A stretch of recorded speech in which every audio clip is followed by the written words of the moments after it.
I'm Barrie Cassidy. And I'm Tony Barrie. Welcome to Back Barries from Guardian Australia. Well, the wash-up from the South Australian election 1 week on. First of all, I guess, to the winners for Labor. One of their best results across the country anywhere.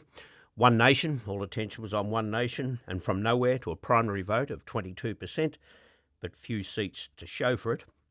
And for the Liberals, well, they started out at a historically low base of 13 seats and they lost half of them, Tony. What about the Liberal Party as a result of this? Are they a dead parrot or are they just resting?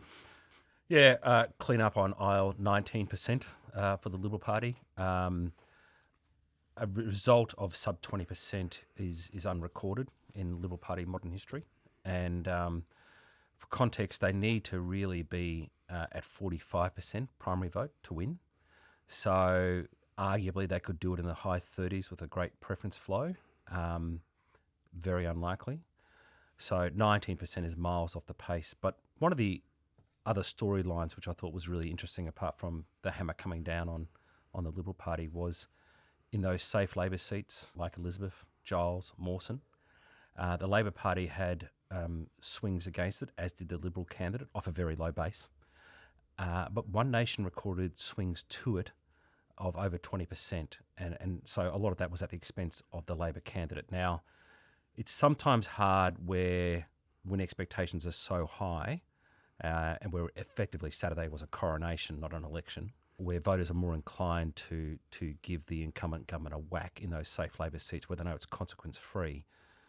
But the fact that Malinowskis on the Friday before the election, his closing messages were about One Nation, and the fact that then again on Saturday night with that brilliant acceptance speech of his, he went One Nation again, tells me that their polling was telling them that they were in strife with some of those Labor soft voters who were handsome curious. Yeah, and I think Anthony Albanese has shown signs of that as well, that he will adopt a similar strategy. So Labor lost some support in those safe seats, but they didn't lose any seats, not yet anyway, to One Nation. But they did gain seats from the Liberal Party. So the Liberal Party went backwards. Yeah, well, not only did the Liberal Party go backwards, and they're probably going to land on Anthony Green's latest calculations, probably 5 seats, and One Nation might land on 4. What if One Nation was to get to 5? Just hypothetically, and the coalition's on 5 and say there are 3 or 4 independents. What happens then? Who is the official opposition? Yeah, and on top of that, it looks like One Nation will pick up 3 upper house seats. The Liberal Party only picked up 2. So they're going to be fairly comparable in terms of representation in both houses. The other storyline which was really interesting to me is that Bragg is the only urban seat in Adelaide now for the Liberal Party. So that's in the southern part of Sturt. Christopher Pyne's old seat, that was his sort of power base, very wealthy area. And now they don't have any real estate in all of metropolitan Adelaide, which is a pattern we've seen in other elections in recent times. Federally, the Liberal Party only has 9 out of 88 urban seats as defined by the AEC. And even in Queensland, where Chris Ofuli, who's a great political product, he won 17 seats, but 15 of those were in the regions. Towns like Mackay and Rockhampton were won by the Liberal Party for the first time since Federation. They only picked up 2 seats in metropolitan Brisbane. So to me, this speaks to that disconnect that the Liberal Party has with metropolitan seats. And that's a consequence, I think, of being National Party light. Yeah, and it looks as if we need to really evaluate it when all of the figures are in, but it does seem as if One Nation, of course they outpolled the Liberal Party in the rural areas, but it looks as if they might have outpolled them in the city as well. Yeah. And that's something. But what I'm really interested in is also looking at just how much federal strategists and the major parties can take from all of this, because we went in. First of all, we wanted to see whether the polling stood up, whether the polling is just a protest, Yes, and it doesn't hold up at elections. It did, because most polls have predicted 20 to 22% primary vote for One Nation, and they got it. On the other hand, though, they did not necessarily translate to seats. It might translate to 3 or 4 in the end, who knows, but not a lot. But we also know that the South Australian situation is not typical and won't be typical. It won't be replicated anywhere else because of the very strong Labor vote. And the Labor vote is stronger in South Australia than anywhere else. So you can't just say, well, this happened in South Australia, therefore this is what's going to happen in Victoria. Because the Labor vote in South Australia is about 37.7% at an election. At the latest poll in Victoria, it's 27. So as a result of that much weaker Labor vote, you're going to get different results. One Nation will do better than they did in South Australia with the vote that they get. Yeah. I mean, every election is different. I know voters think they're all the same, but they're actually all very different in terms of the leaders, their personalities, their track record, their vision for the future, but also the longevity of the government. So in Victoria, we have a 12-year-old government asking for 16. That's always incredibly difficult. For context, the Bracks-Brumby government was objectively a pretty good government. They only got 11. The New South Wales government, Liberal government, that lost 3 years ago, they only got 12 years, and they're objectively a pretty good government. So every election will be different, but I think one of the other lessons out of South Australia was One Nation sitting on one seat definite could land on 4. That is a danger for the Liberal Party because in voters' minds who might have previously thought it's just a protest vote and I don't want to so-called waste my vote, they might look at that and go, actually, so we can get MPs elected to be a voice for me and my grievance. And that could be the last mental break for a lot of Liberal voters, soft Liberal voters, who were tempted to vote Hanson, who then subsequently vote at subsequent elections. Now, the preferences are going to be critical to this when we get to the Farrabee election and then when we get to the Victorian election. There seems to me 3 strategies open to the Liberal Party or the Liberal National Party, depending on where you are and what you're talking about. In South Australia, I think the Liberals got the worst outcome, actually, by giving One Nation their preferences and getting nothing back in return. That's the first approach. I think you lose some of your primary vote simply by seeming to flirt with a party that some Liberal voters can't abide. So you lose some of your primary vote, even if you pick up some number of preferences that you wouldn't have otherwise got. Right? That's my view on taking that strategy. The second one is now the Jeff Kennett approach in Victoria, and that is you do a preference swap. And you would, again, get some advantage from the preference swap, but I do think you'll lose some of the primary vote if you're to go down that path. And the third, and it never seems to be discussed, it just doesn't seem to be on the table, and that is no deal. No deals, an open ticket. Yeah. The Liberal leader was asked about it on commercial radio in Melbourne, and she said this is a matter for the party machine, not for her. I think that's I've heard that from all parties. They all say that. But in reality, there wouldn't be many political leaders that would leave a decision like that entirely to whoever's running the campaign. I think the rise of One Nation has been so sudden and so ferocious, and the fact that it is also starting to eat into Labor territory a little bit. The seat of Light in South Australia became a One Nation Labor contest, and it looks like Labor will win that, but not by a lot. That has a lot of parties spooked at the moment because they don't know how to deal with it. And they're going through all the internal process, and they'll be undoubtedly in the field doing research. But we come back to the point we've made earlier, which is you just need to take them head on and drive down their primary vote and win back primary vote, because the Liberal Party is not going to win Farrah with a primary vote around 20%.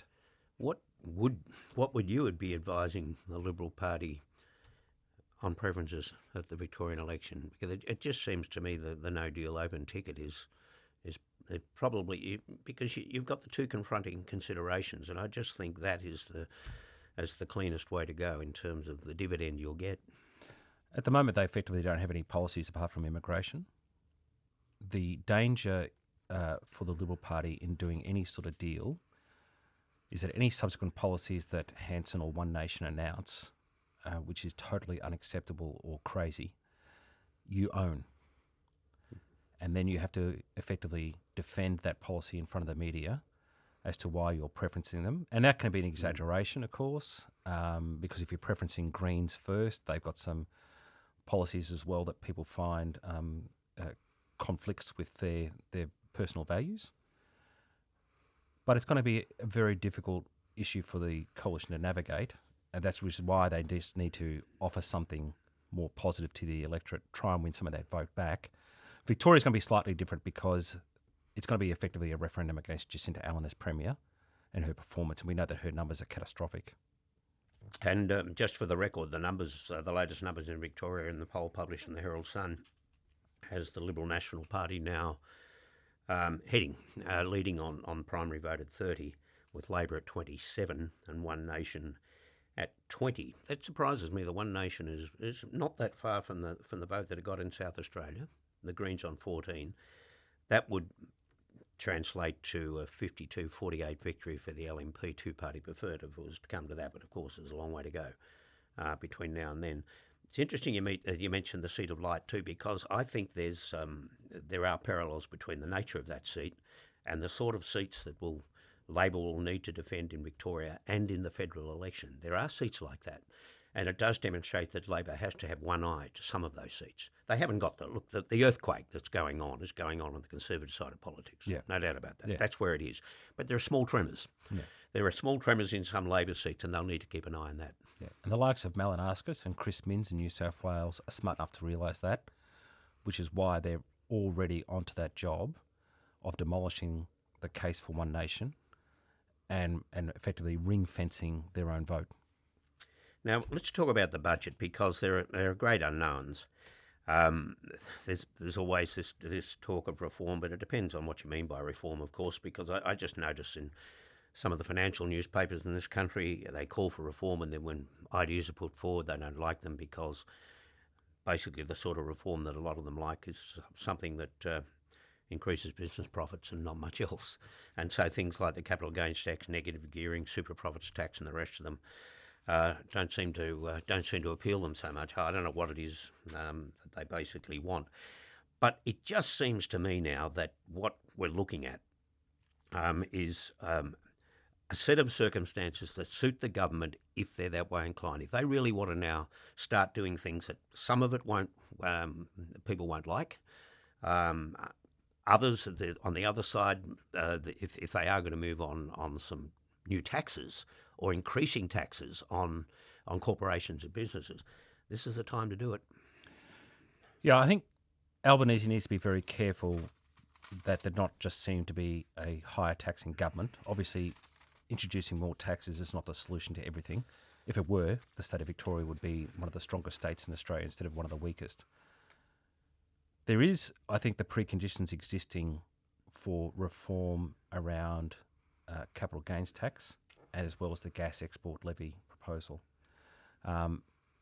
Other third parties have been out there preparing the soil for this change, which is exactly what you want as a government. You need stakeholders to be out there providing air cover, so you can then go in and do the change. It's very difficult as a government to be the only one out there calling on any sort of reform or change when no one else is behind you in the trenches.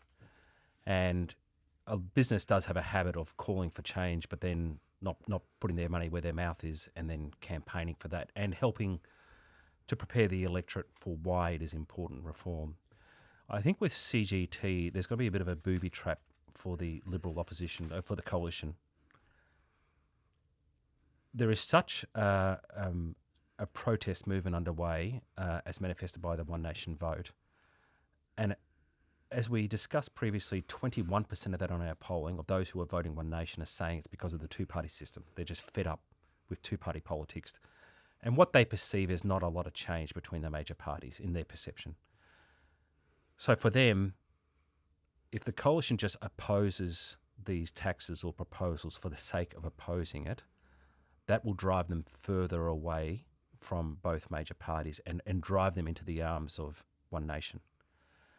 The trick for the coalition will be to be seen to be being proactive and being constructive. Or, rather than just be seen to be, why not just be proactive? Well, I think the opportunity here is to say on something like capital gains tax, is to sort of say we support it. I mean, they've got no choice because Labor and the Greens in the Senate have got the numbers. To say we support this, but we would amend it to be offset by income tax cuts, which is the best way to help Gen Z and millennials save for the future and invest in housing and so forth. And you could do the same with a gas tax, a levy or a tax on gas exports. And that will be seen to be constructive, and it'll also be difficult for the Labor Party because they'll have the decision to make as well. Yeah, and when you make the point about the level of support that governments need in order to make these changes, right, there needs to be some sort of support there. That wasn't true of John Howard with the GST. He just went with it anyway and persuaded people to do it. Keating did it on the economy. Hawke did it on immigration. Yeah. And that was always a hard sell, but he did it. I think, though, Albanese is less inclined to do that, and the experience of the voice, of course, would still burn. So to what extent is Andrew Hastie's position now on that declared in an interview with The Guardian? He would support taxes on some of these gas companies, an increase in the taxes. That's quite a political play on his part, and I think it's more than just a political play. And that would give the Labor Party some encouragement, wouldn't it, if they're looking at increasing these taxes? Yeah, and it goes to that unorthodoxy of Andrew Hastie and why I think he's a dangerous opponent for Albanese eventually. I still feel this is going to be a 3-litre term federally for the opposition, and he represents an unpredictable force who comes out with things that might be seen as populist, and therefore makes him a harder opponent for someone like Albanese, who's at the peak of his powers right now, to confront. And I can understand why he's taking this position. Rod Sims, who's a former chair of the ACCC and he's now chair of the Superpower Institute, wrote a column, it was interviewed, I think. It was a column in The Guardian, and he talked about that Australian gas belongs to all of us, right? The benefits should be shared rather than hoarded by companies that pay some of the lowest taxes in the world. So he's talking about imposing an extra levy, and not in response to the Iran crisis, not a temporary thing, but a permanent arrangement. And he wrote about the same as Norway, similar to the UK, some major fossil fuels in other countries. He takes the view that the fossil fuels belong to the country, so you share it with those who are prepared to do the work and those who own the fossil fuels. And the share can be between 75 and 90% in some places. The Australian share at the moment is 27%. He said the share should be 50-50, and even that would be still at the lower end of world standards. But the point about all of this, it would make a massive difference. We're talking $20 billion that would then be available to the government over time to go to work on cost of living initiatives. Now, at Redbridge, your polling company ran a survey for Superpower, and the survey showed supported 87% for this kind of action. They feel that the country deserves a better share. Only 3% disagree. And I suppose when you're asking them, do you? And a lot of most of them are foreign companies. So, if you want the foreign companies to be taxed more as they export our products, then you're only going to get 3% disagreeing with that proposition. Yeah, we put that poll in the field late last year, and it's been publicly reported. One of the shortcomings of those sort of questions, which is why you do accompanying focus groups, is to give deeper meaning to it, and where people can discuss it, and then they might come up with concerns and hesitations. Obviously, in some states like WA and Queensland, which has a big commodities market and sector, there then becomes a few hesitations about what it might mean for future investment. And that is one thing that question doesn't really go to. But there is overwhelming support for a rearrangement of the existing regime. Obviously, it's very complicated because a lot of these companies overseas have invested heavily in the infrastructure. It's one thing to own the gas in Australia, but you need to get it to market. Yeah. And they have made those investments in terms of infrastructure. They've employed a lot of people to build the infrastructure, and then obviously a much smaller employment sector now to maintain the infrastructure. But these investments, there's dimensions around sovereign risk and so forth. So it's not, I know that some advocates for this change argue that there's almost like a Labor and Liberal conspiracy to not tax these markets in the past. It's the one thing they do agree on. But part of that is because they recognise that, business craves stability and certainty. So changing the taxation regimes, it comes with risk. And Albanese is going to have to weigh up the risk versus the reward, as all political decisions are. They won't stop exporting. If you raise the tax to 50%, I wouldn't think when there's still money to be made. I think there's a tremendous opportunity for the government to do that change, because there is now sufficient air cover with people like Rod Sims coming out and advocating for it. Voters are persuaded by these things. So whereas maybe 10 years ago they would have thought, well, why are we doing this? There is now a bit more understanding around it. People have picked it up. They've heard it on radio a bit and read about it online. And so the preconditions are probably there for some change. We'll pick up on some of the tactics that are being employed now around the energy debate as a result of the Iran-US-Israel war. But we'll take a break. Be back in a moment. Okay, we're back. Now, you were talking about Andrew Hastie and the position he's in. It's interesting that he not only came out in support of increased taxes on gas exporters and so on, but he's more critical of Donald Trump than certainly his own party, but more critical than the Albanese government. He is starting to criticise the prosecution of the war. He has had a go at Trump personally on one or two things. He's getting himself in a really interesting position on that and on taxation. You look at the way that the last election campaign was prosecuted, and Peter Dutton took a big hit because he was perceived to be too close to Donald Trump, not just in rhetoric, but on some policy fronts. I don't think Andrew Hastie would fall for that. But you watch Question Time through the week, and it's all about, I think, a rather futile exercise in a way with the coalition trying to hit the government over the fact that we have a shortage of fuel and we're paying more for it, when I think people understand why that is the case. And unless they've got better ideas about how to manage it, then, just get in there and help. I just think that that it points up the fact that I know that it was always going to be a bridge too far for the coalition to oppose the war. But think about if they had, where they would have the government right now, that you supported this thing, and now look at the consequences. Don't you ever think through the consequences and whatever? And I could see Andrew Hastie managing an attack like that, but that's kind of a hypothetical thing that's not going to happen because both major parties in Australia, and with the exception of Simon Crean all those years ago, that just seems to be the way that they are when with America, no matter how far they stretch it. And Andrew Hastie, he was elected in a by-election in 2015. But in 2019, him and Jim Molan came out, they were committee members on an inquiry, and they talked about fuel reserves and the importance of increasing it from 30 days to 90 days.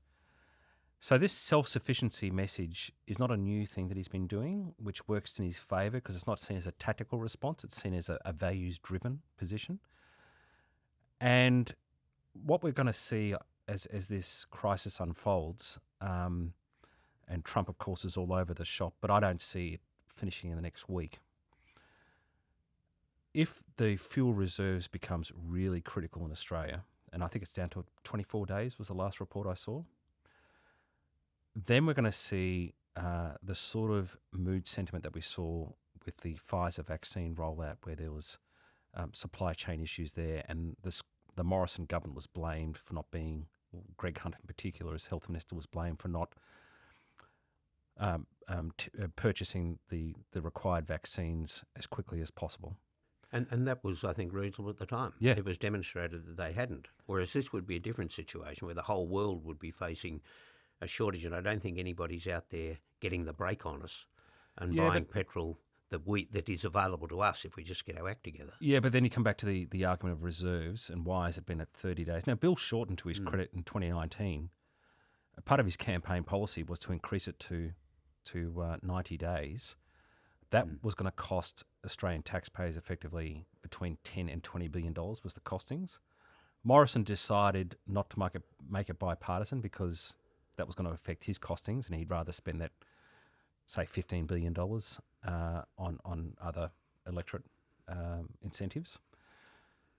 So you had Molan, Hastie, AWU, Bill Shorten advocating for this. And unfortunately for Australia, we didn't go down that path. The focus on Question Time is about, it's almost all that.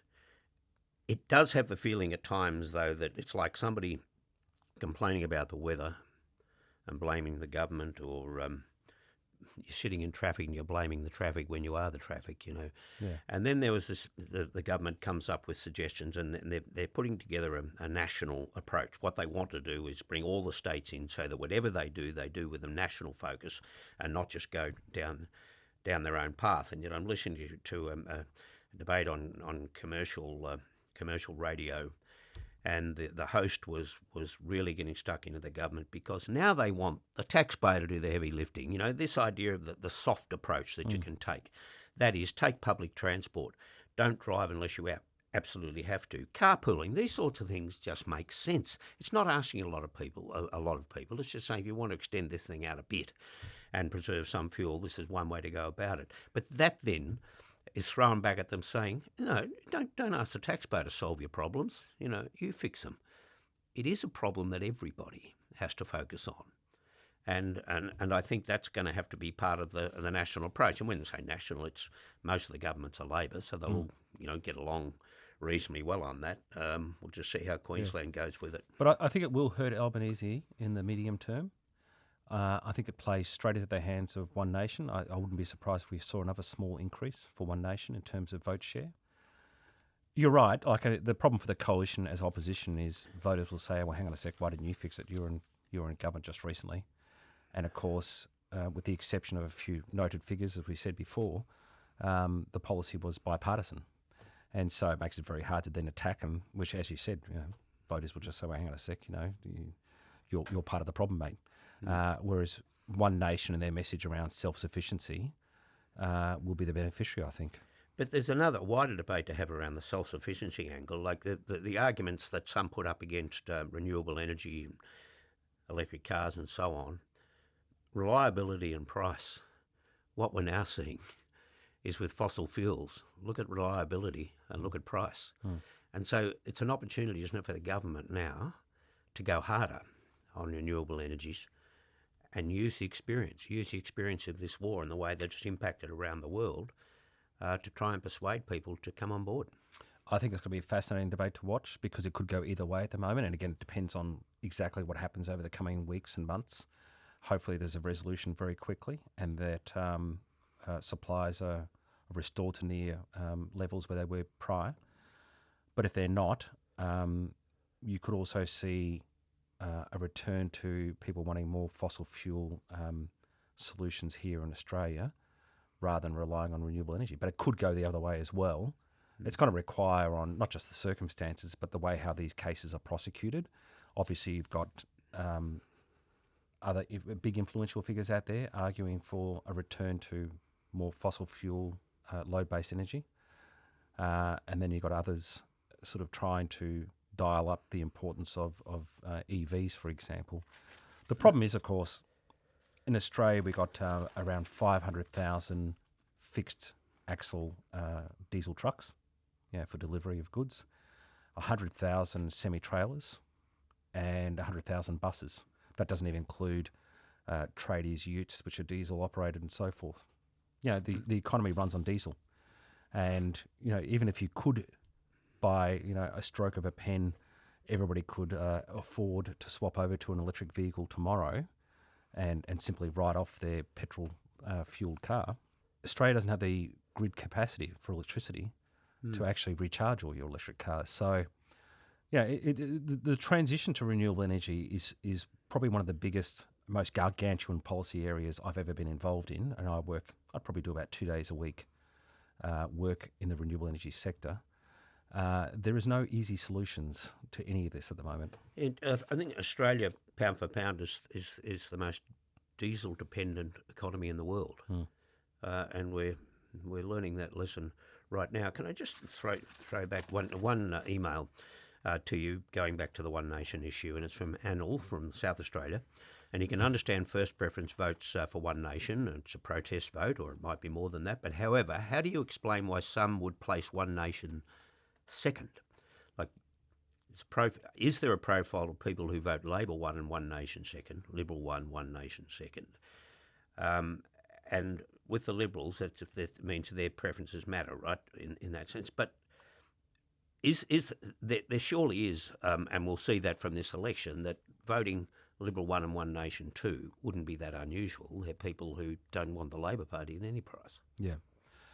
What I have found over the years, and I remember during the Howard government, I was working at Crosby Textor with the great Mark Textor, one of the most brilliant pollsters, and we did a series of focus groups in Sydney based on preferences, because in New South Wales they have optional preferential, which makes it even more problematic for the other parties, because you can just simply vote One Nation and then put the ballot in the box and walk away, and that's a big risk to parties like the coalition that might be hoping for a second preference and One Nation to be eliminated first. And so the preferences are distributed to them, which at the moment on our polling is 69% will go to them and 31% will go to Labor. The big risk, though, is that, or has always been, is that people just don't understand preference voting by and large. Most voters don't understand how it operates. And we did 2-hour focus groups trying to explore this and trying to explain it. So it was uncontested. It was just simply trying to explain to people why distributing preferences is important to get the result that you want to get. And I can tell you, I do recall I was about an hour through, Tex was behind the mirror watching, and there was a very loud, angry knock on the door every 15 minutes because of he thought I was being incompetent, and because they simply weren't understanding how it worked. And in the end, which was very rare for him because he's quite private, in the end he actually sort of jumped in the focus group and started talking to them, and even he couldn't land it. So to successfully communicate that is very difficult. And when you want voters to focus on the core issues about cost of living and your plan for a cost of living to make their lives better, do you really want to take up the bandwidth of that communication platform by talking about preferences? Yeah, it has to be explained to them. Already in social media, you get the blowback from South Australia from One Nation people who say, we got 22% of the vote. We deserve 22% of the seats. Yeah. Right? They think it's that simple. It's not just understanding the preference system. It's understanding the fact that elections are a whole amalgamation of seats, and you get to vote individually in every seat. And if only 22% of people in that seat want a One Nation representative, you're not going to get a seat. Yeah. And that's got to be understood. And it's if they want a system different to that, where you don't have a representative representing a certain area, then tell us what the alternative is. But that's the part that has to be understood. It's not the Senate. It's the House of Representatives. And 22%, if you're not getting preferences, if that's all you're getting, it won't cut it. Well, that's it for today. We'll take a break next week for Easter, but we'll be back as usual the following week, Saturday, April 11. This podcast was made on the sovereign lands of the Wurundjeri people, and it was produced by Daniel Simo, video production, Burton Huyn. Executive producer is Camilla Hannon. I'm Barrie Cassidy. And I'm Tony Barrie. And this is Back Barries, a Guardian Australia podcast.